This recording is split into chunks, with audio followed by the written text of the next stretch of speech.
Y tantas cosas nos tenemos que adaptar en la vida, que también el hecho de amar es algo que se construye.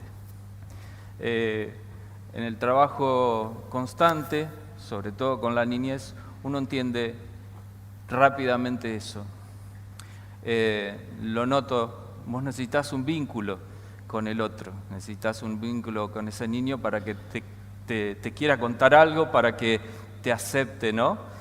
Es una cuestión de decirle, bueno, acá estoy, me tenés que amar y ya está.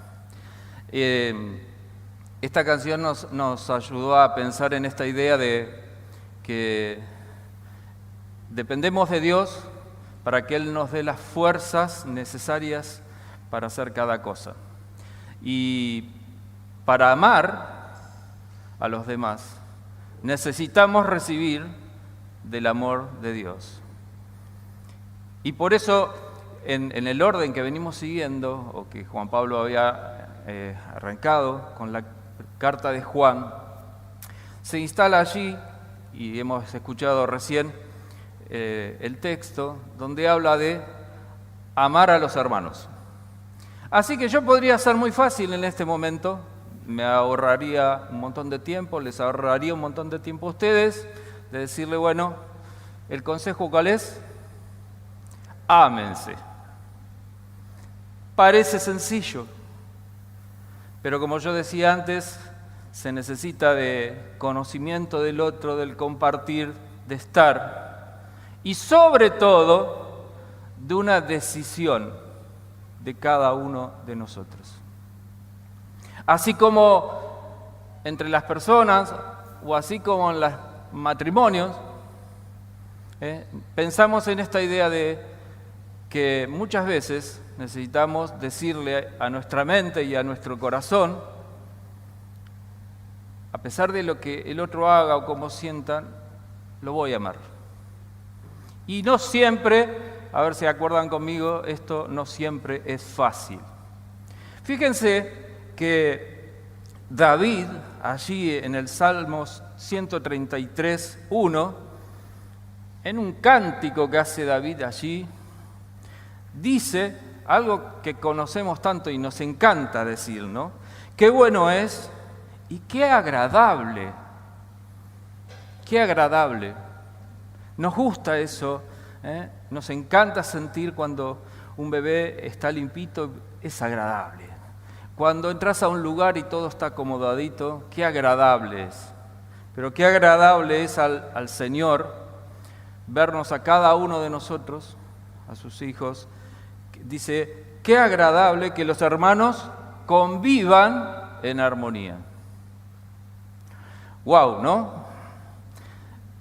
La armonía tiene que ver, aquellos que conocen un poco de música, y si no, rápidamente te das cuenta, porque el oído te lleva a eso, ¿no? Cuando escuchás notas disonantes, o cuando no camina bien, o cuando alguien desafina, cuando no hay armonía, se nota. Se nota rápidamente. Así que inteligentemente David, que era el autor de tantos salmos y tanta expresión musical, utiliza este ejemplo. Qué bueno y qué agradable es que los hermanos convivan, vivir con, ¿sí?, en armonía. Esto, por lo que se nota acá, es el ideal de Dios. Y creo que muchos de nosotros tenemos esa intención. Pero, ¿funciona siempre así? Bueno, yendo entonces a la carta de Juan para seguir desarrollando algunos pensamientos allí, parece que Juan percibía en ese tiempo, y con autoridad, siendo ya grande, y habla entonces sobre el tema. ¿Qué percibía?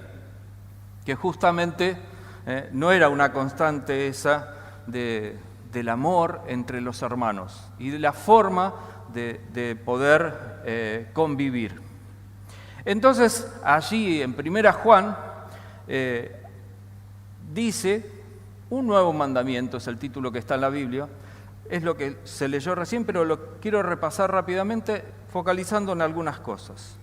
Hermanos, no les escribo un mandamiento nuevo, sino el mandamiento antiguo, que ustedes han tenido desde el principio. Sin embargo, les escribo un mandamiento nuevo, como que Él lo que está haciendo es rectificar, o sea, vuelve a poner en escena toda esa idea. ¿Qué es el verdadero en Él y en ustedes? Porque las tinieblas se van desvaneciendo y la luz verdadera ya alumbra. Y aquí puntualiza en lo siguiente: el que dice que está en la luz y aborrece a su hermano, está todavía en tinieblas.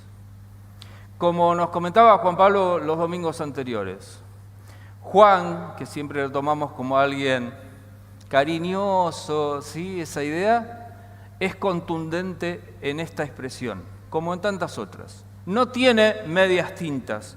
Dice, el que dice que está en luz y aborrece, otras versiones dice odia, aborrece, odia a su hermano, está todavía en tinieblas. El que ama a su hermano, acá trabaja en el opuesto, permanece en luz. Y en él no hay tropiezo. Allí no dice no está en tinieblas, sino que dice que en él no hay tropiezos. El que ama a su hermano permanece en la luz y en él no hay tropiezos. Pero el que aborrece a su hermano está en tinieblas y anda en tinieblas y no sabe dónde va, porque las tinieblas le han cegado los ojos. La verdad que la expresión de Juan y cómo lo desarrolla, y si lo rápidamente entendemos, que esta es una dinámica constante en la vida. Cuando hay algo que nos obstaculiza, que no nos permite transitar tranquilo, no nos permite avanzar, no estamos seguros, estamos inquietos, empezamos a tener emociones y sentimientos que no nos favorecen. La verdad que no está bueno no tener una visión clara y completa de todas las cosas. Ahora, ¿a qué mandamiento se refiere Juan? Bueno, al mismo que hace mención allí en Juan, en el Evangelio, el mismo 13:34. Un mandamiento nuevo doy, y es el Señor que está hablando acá, que se amen unos a otros, así como yo los he amado. Ámense también ustedes unos a otros. Así como yo los he amado, dice el Señor, ámense unos a otros. Y ahí uno empieza a pensar, no sé si te pasa a vos, me pasa a mí, y empiezo a recordar de qué forma el Señor nos amó, y cuánto le costó, y cuánto hizo. Y ahí se me empieza a complicar, por decir, ¿tengo que amar a mis hermanos de esa misma manera? Es complicado. Por eso es donde reafirmamos esto. Juan vuelve en su escrito, en la carta, a esa idea de los opuestos. ¿Se acuerdan que Juan Pablo lo explicó muy bien, no? Juan tiene esa idea de clarificar a través de pensar en los opuestos. Habla de luz y habla de tinieblas.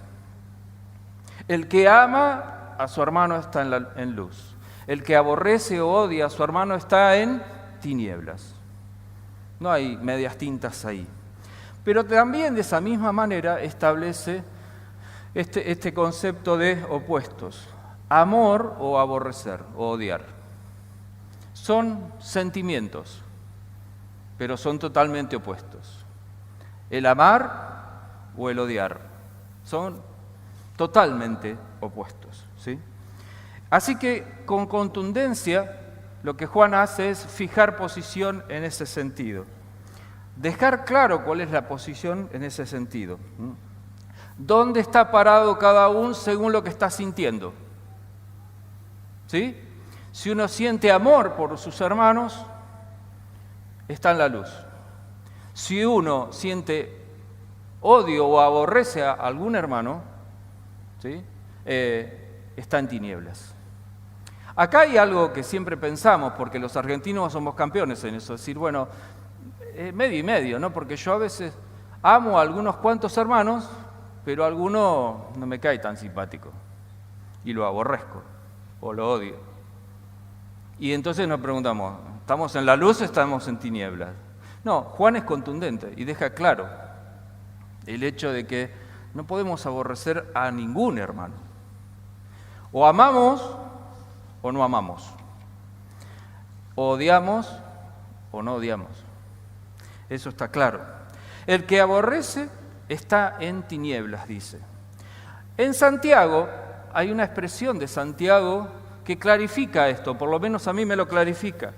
Dice, no es posible, Santiago es claro, dice, no es posible, hermanos míos, que la higuera dé aceitunas o que la vid dé higos. Es antinatural. Ni tampoco puede ninguna fuente dar agua salada y agua dulce. O una cosa o la otra. Y esto nos clarifica lo que veníamos pensando recién. No hay medias tintas. No es esa cosa de acomodarnos. Y lo quiero un poquito. Pero a veces lo odio un poquito. ¿Me van entendiendo? Sí, veo atrás de los tapabocas que van haciendo como seña que sí. Deberíamos definir un poco el término hermanos acá. ¿Les parece? Porque la expresión de Juan es amar a los hermanos. Juan no está hablando acá del amor que tenemos que tener hacia todas las personas. Está hablando justamente del amor entre aquellos que somos hijos de Dios, de los redimidos, de los alcanzados por Jesucristo, de aquellos que el Espíritu de Dios está. Por eso nos llamamos hermanos. Juan, texto tan conocido, Juan mismo dice en Juan 1:12, mas a todos los que le recibieron, a los que creen en su nombre, les dio el poder de ser hechos hijos de Dios. ¿Sí? Y en la carta, un poco más adelante, en la de 1 Juan 3:10, dice, en esto se manifiesta. Y acá está la otra idea, Juan, que me encanta, que es manifestar, o sea, produce. ¿Se entiende? Se manifiestan los hijos de Dios y los hijos del diablo. Vuelve a hacer comparación. Se manifiesta lo que hace un hijo de Dios y lo que son los hijos del diablo. ¿Sí? Todo aquel que no hace justicia ni ama a su hermano, tampoco es de Dios. Así que lo que Juan está diciendo claramente aquí es que esta expresión y lo que él está trabajando es con la idea de el amor hacia, fundamentalmente, los que somos parte de la familia de Dios, de los redimidos por Cristo, ¿sí? Y de los que somos hijos del mismo Padre. Como él lo instala, es decir, mas a todos los que le recibieron, a los que creen, les dio el poder de ser hechos hijos de Dios.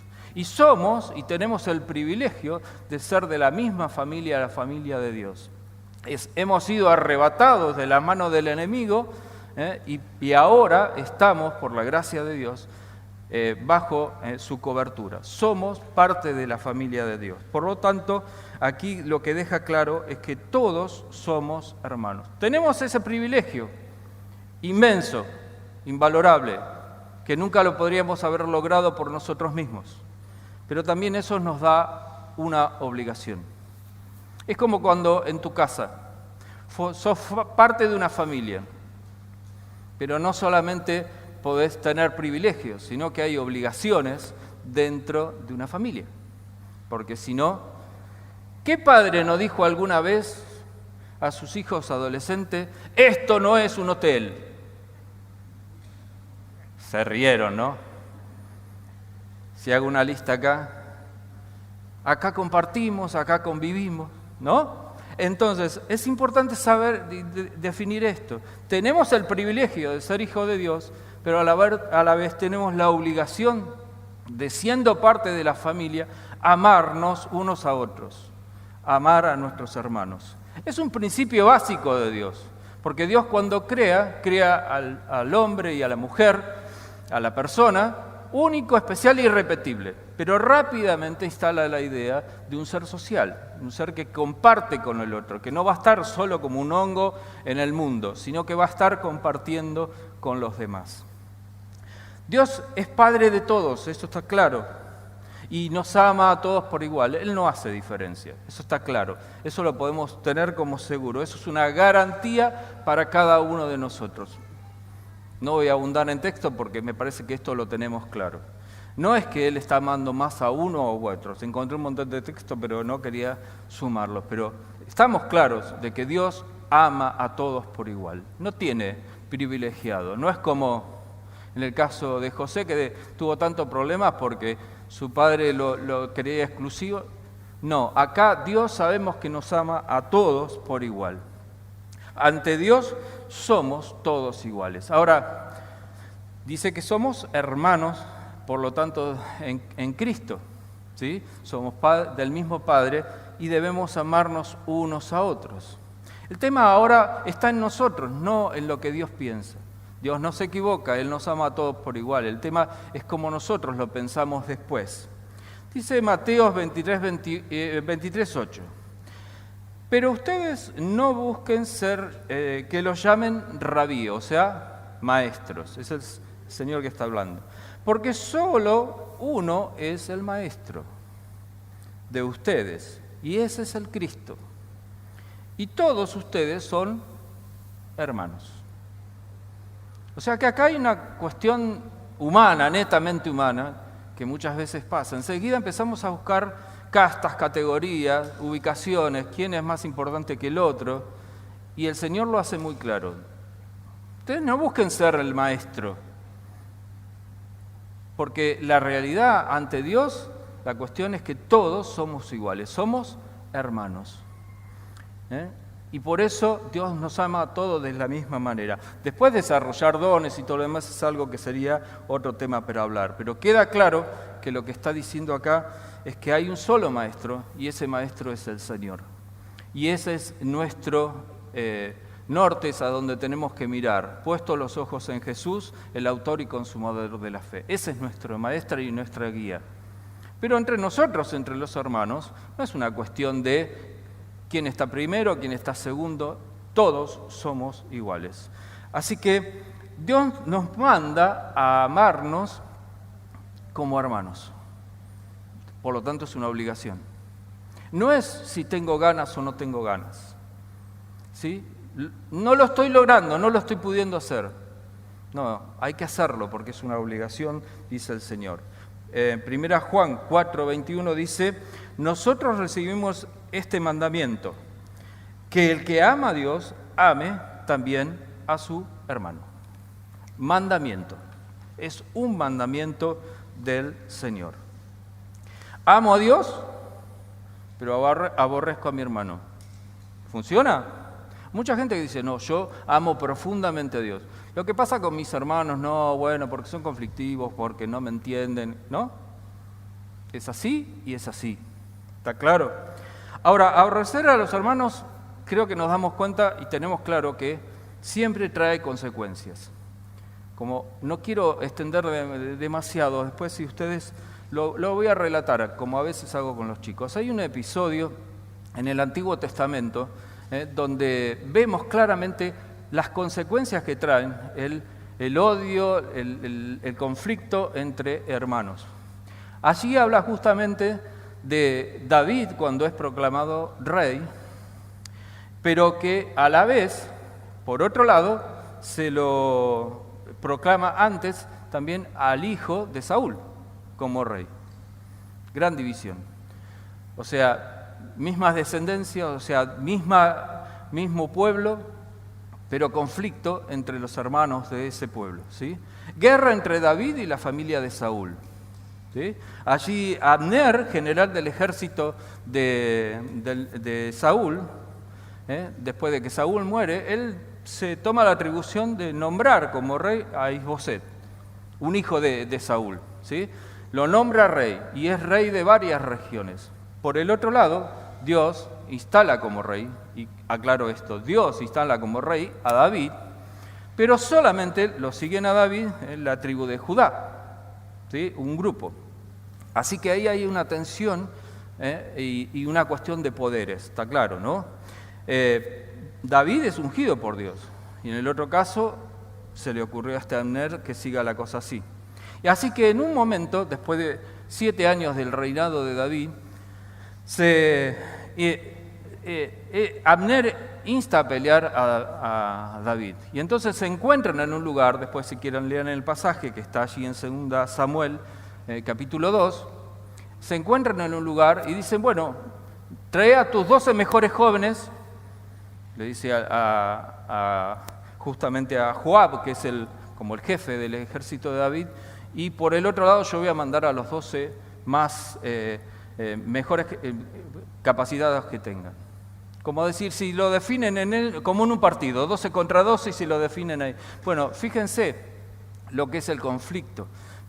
Cuando lo leo, dice que se encontraron, dice que esos 12, uno cada uno, se agarraron de la cabeza y uno le clavó la espada al otro y el otro por el otro lado. Por lo tanto, los 24 murieron en ese momento. Hubo un empate, digamos, empate técnico. Lo que se nota ahí rápidamente, que lo único que trajo todo eso fue dolor y tristeza y muerte. ¿Sí? Eran grandes guerreros, pero cada uno hizo lo suyo. Pero no hubo victorias ahí.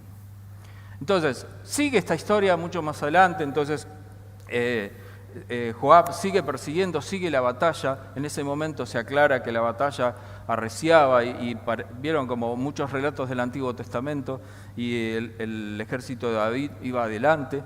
Pero hay un momento en que quiero leerlo, en ese pasaje del capítulo 2, versículo 26, donde realmente se le aclara la mente de alguna manera y se instala lo que sería la convivencia. Allí Abner gritó en voz en cuello y le dijo, Joab venía persiguiéndolo y desde otro lugar le grita, ¿vamos a estar siempre en guerra? Si seguimos así, el final de todos nosotros será muy amargo. ¿Cuándo vas a decirle a tu gente que deje de perseguir a sus propios hermanos? Y Joab le respondió, te juro por Dios que si no hubieras hablado como ahora lo has hecho, mi gente habría perseguido a sus hermanos hasta el amanecer. Este fue el punto y el quiebre de la situación de la tensión. Y allí después relata la Biblia que pudieron hacer un acuerdo y dejaron de guerrear y de pelear. Alguien que deja la hostilidad, deja el odio y empieza a poner cordura en lo que se puede hacer. Bueno, porque muchas veces esto de la idea de que entre hermanos se puede escalar en alguna situación de discusión, de broncas, de distintos pensamientos, a tal forma que no se para nunca. Y uno no puede dimensionar hasta dónde puede llegar esa cuestión de quién es el que gana. Empezamos a medir fuerzas, empecemos a agregar, me encanta con los chicos eso, ¿no? Cuando relatan yo, pero yo traigo esto y bueno, y traigo los rayos láser, no sé cuánto, y empiezan así y yo lo combato. ¿Vieron los nenes con los dibujitos? Bueno, así termina. Lo único que hay en medio de todo eso para nosotros los adultos es saber que hay dolor, hay profundo dolor y muchas veces la muerte es lo que invade toda esa situación. Así que cuando no hay amor y respeto, queda claro que el que gana la batalla es el enemigo. Más allá de quién puede ganar una de las batallas, el que gana realmente es el enemigo porque está esperando eso. Proverbios 18-19 dice, el hermano ofendido es más impenetrable que una ciudad amurallada. ¡Wow! Persisten más los pleitos entre hermanos que los cerrojos de una fortaleza. No lo digo yo, lo dice la Biblia. La pelea entre hermanos trae división, eso está claro, trae dolor, y entonces al cuerpo de Cristo. Pero en 1 Corintios, allí aclara el apóstol Pablo, ¿está dividido Cristo? Se pregunta en capítulo 1 y versículo 10. Hermanos, les ruego por el nombre de nuestro Señor Jesucristo que se pongan de acuerdo y que no haya divisiones entre ustedes, sino que estén permanentemente unidos en un mismo sentir y en un mismo parecer. Este es el deseo no solo de Dios, expresado a través de Pablo y el consejo. El verdadero amor es el camino, entonces. Vamos a definir rápidamente amor, así como hicimos lo de hermanos. Juan no está hablando del amor acá romántico, no. Juan está hablando del amor con un concepto más pensado en la idea de Dios. ¿Y cuál es el amor, para definirlo rápidamente, más pensado como concepto de Dios? El amor que tiene que ver más con el sacrificio que con el placer y otras cosas. El dar, el poder entregarme al otro, en el pensar en el otro. Ese es el amor que está teniendo en mente Juan cuando escribe su carta. Amar al hermano no es permitirle todo. ¿Cuántas veces podemos escuchar, o nosotros decimos, y me tenés que querer así porque yo soy así? Pero ese no es el amor que está pensando Juan. No nos equivoquemos en eso. Así como cuando muchas veces con nuestros hijos, ¿sí? Los amamos profundamente, pero no por eso le permitimos todo. Sino que hay veces que hay que corregir, hay veces hay que decir que no, hay veces que hay que poner límite. Entonces, quiero que nos enfoquemos en eso, en este momento, en este pequeño desarrollo. Amar a los hermanos, pero ¿qué tipo de amor? ¿Cómo los amamos? ¿Cómo nos amamos entre nosotros? Esa sería la idea. ¿Cómo conducirnos entre hermanos entonces? Algunos consejos bíblicos. Tengo 11, no se asuste. La voy a hacer como hace Diego. Pone una máxima allí. Tengo 11, pero voy a solamente leer el texto y la indicación. Y cada uno después trabaja y lo piensa. Primero, consejo. No agraviar al hermano. No agraviarnos. Primera Tesalonicenses 4:5 dice: ninguno debe agraviar ni engañar en nada a su hermano, porque el Señor toma en cuenta todo esto, como ya le hemos dicho y aclarado. O sea, el Señor es claro en esto. No podemos estar insultándonos o agraviándonos o diciendo cosas ásperas o duras. Segundo, no juzgar. Mateo 7:3 dice: ¿por qué miras la paja que está en el ojo de tu hermano y no miras la viga que está en tu propio ojo? Me encantaría desarrollar todo este pasaje, pero lo conocemos, lo sabemos. Esa cuestión que tenemos muchas veces de mirar al otro un poquito por encima, ¿no? Como que yo la tengo más clara y yo juzgo al otro. Y nosotros hemos visto claramente que todos somos iguales, somos hermanos. Así que miremos primero, claramente, si no tenemos una tremenda viga ahí adelante, en ese sentido. Tercero, no discriminar. Santiago 2:1 dice que es lo que expresa, que es la amonestación contra la discriminación. Hermanos míos, ustedes que tienen fe en nuestro glorioso Señor Jesucristo, no deben hacer diferencia entre las personas. Pero no es cierto que este es un tema, y me acuerdo de un mensaje desarrollado aquí, con relación a las castas dentro de la misma congregación.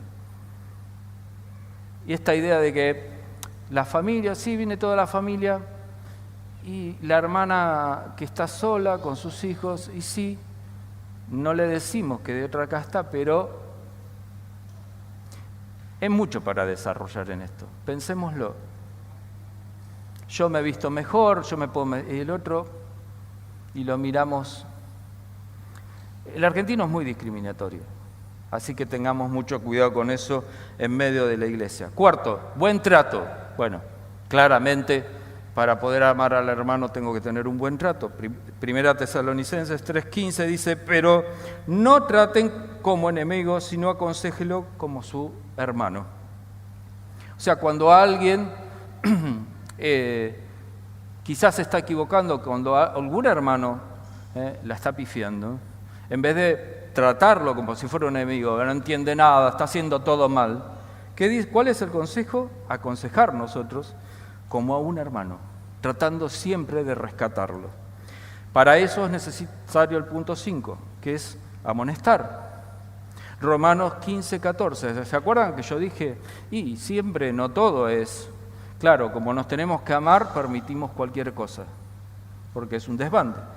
Es necesario a veces amonestar. Romanos 15:14. Estoy seguro, hermanos míos, que ustedes mismos, que están llenos de bondad y de conocimiento, de tal manera que pueden amonestarse unos a otros. ¿Prestaron atención a la condición?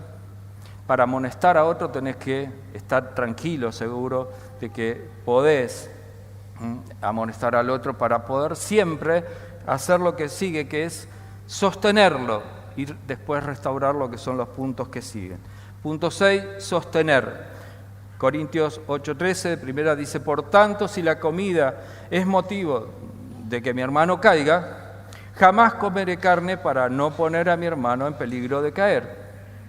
A veces el amor se muestra en hacer un esfuerzo nosotros por el otro, porque el otro es más débil en algún sentido. ¿Saben por qué? Porque nosotros también tenemos debilidades y a veces otros nos tienen que bancar.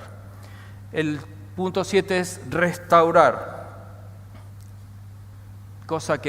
palabra que me encanta, no solo por la palabra, sino porque trato de trabajar en eso.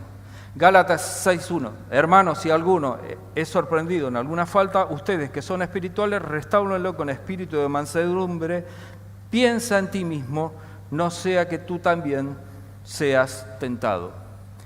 Es importante restaurar al hermano, porque a veces también necesito yo que me restauren.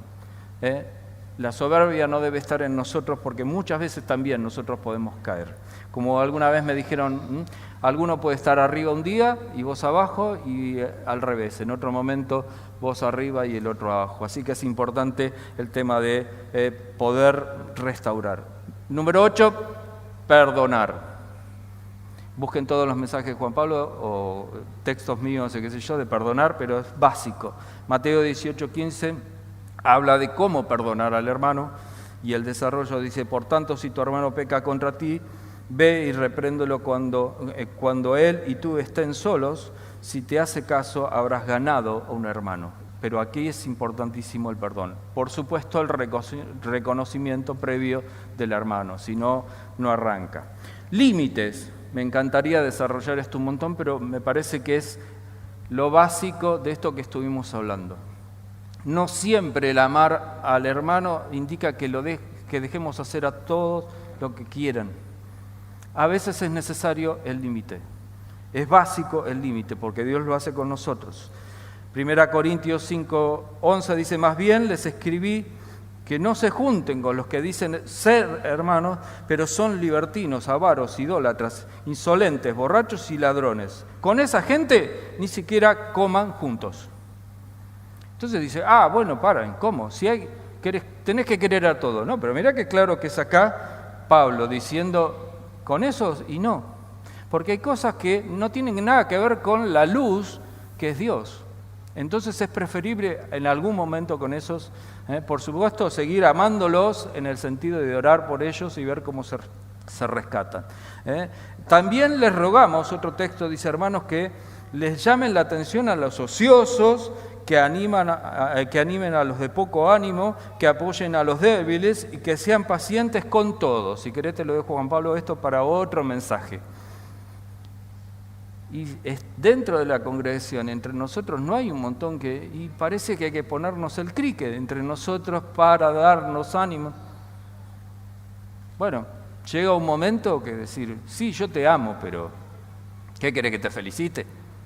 Por lo que no, si lo que estás haciendo no está bien, te lo tengo que decir. Eso es también amar al otro, decir con sinceridad, pero con amor al otro lo que pasa. Cuidar la doctrina.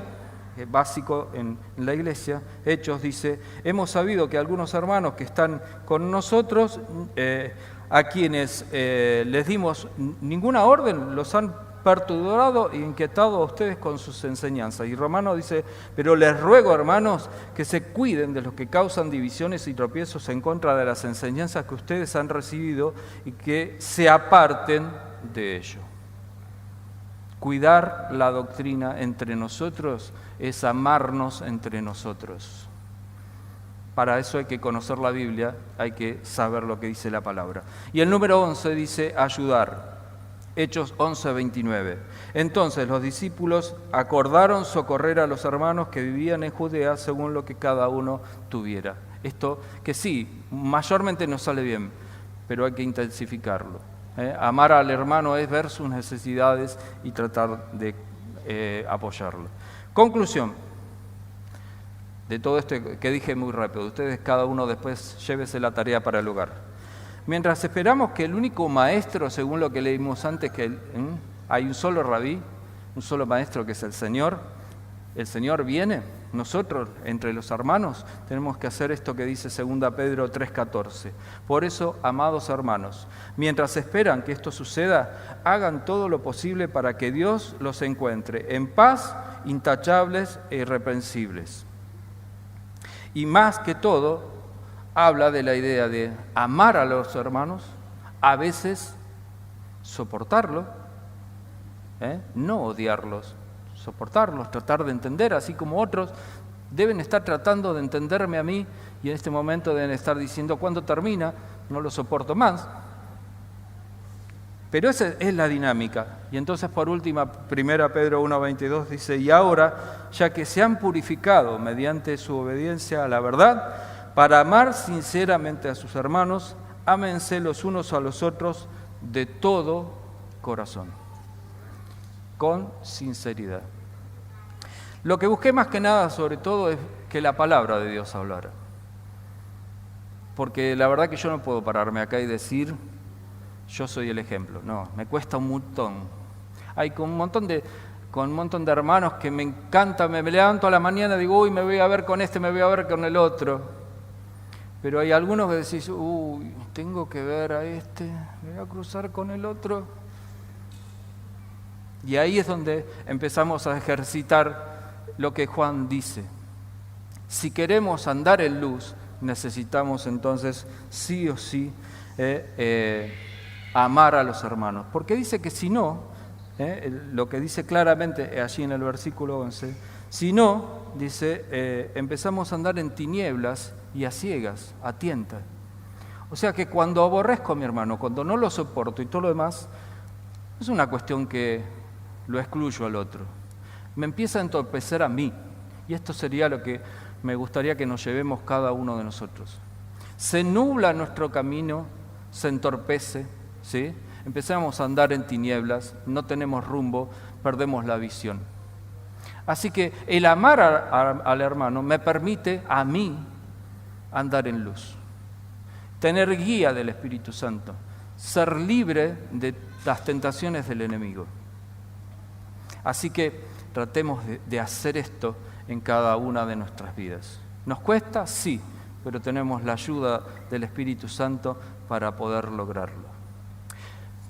Una de las cosas hermosas que pudimos ver en esto es que somos hermanos, porque somos hijos del mismo Padre. Y una de las cosas que nos encanta en ese sentido es poder, como hermanos, en armonía, en amor, recordar justamente aquel que es el rabí, el maestro, el que hizo el sacrificio.